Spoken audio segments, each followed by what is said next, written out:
CM Jagan దాడిపై ఎన్టీఆర్ సంచలన comments. CM Jagan దాడిపై జూనియర్ ఎన్టీఆర్ సంచలనమైనటువంటి కామెంట్లు చేశారు.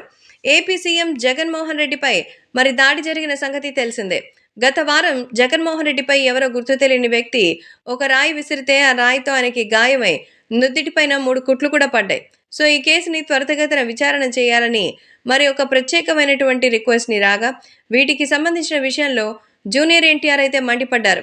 జూనియర్ ఎన్టీఆర్ అసలు దాడి జరిగిందనడానికి ఒక ప్రూఫ్ కూడా లేదు. అలాగే జగన్మోహన్ రెడ్డికి అంత పెద్ద గాయం ఎలా అయింది? మరి దాని గురించి అక్కడే ఉన్న ఇంటెలిజెన్స్ వాళ్ళు ఏం చేస్తున్నారు? కనీసం ఒక గంట ముందు కూడా దీనిని పరిష్కరించలేరా?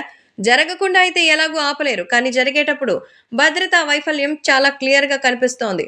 మరి చంద్రబాబు నాయుడుకి సంబంధించినటువంటి విషయంలో వాళ్ళే చేయించారని చెప్పడం నిజంగా చాలా దారుణం. ఇలాంటి అప్పుడే ప్రతి ఒక్కరు కాస్త బుర్ర పెట్టి ఆలోచించాలి. మరి వాళ్ళు ఎంతో చక్కగా మరి కొన్ని డబ్బులు పెట్టి కొని ఇప్పుడు రాజకీయాలు చేస్తూ సీట్లను అమ్ముకునే వాళ్ళు ఎంతమంది వైసీపీలో ఉన్నారో తెలుసు.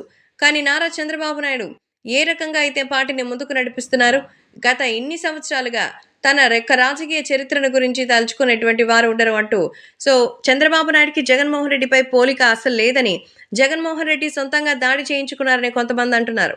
ఆయన చేయించుకోకపోయినా ఆయన పార్టీ గెలవాలని, చంద్రబాబుని ఓడించాలనే దృక్పథంతో అలాంటివి చేయడం సర్వసాధారణంగా ఉంటుంది. కానీ అలాంటివి అవసరం లేదనేది సమాచారం. కాబట్టి సోషల్ మీడియాలో సైతం ఈ విషయం ఒక్కసారిగా వైరల్‌గా మారుతోంది.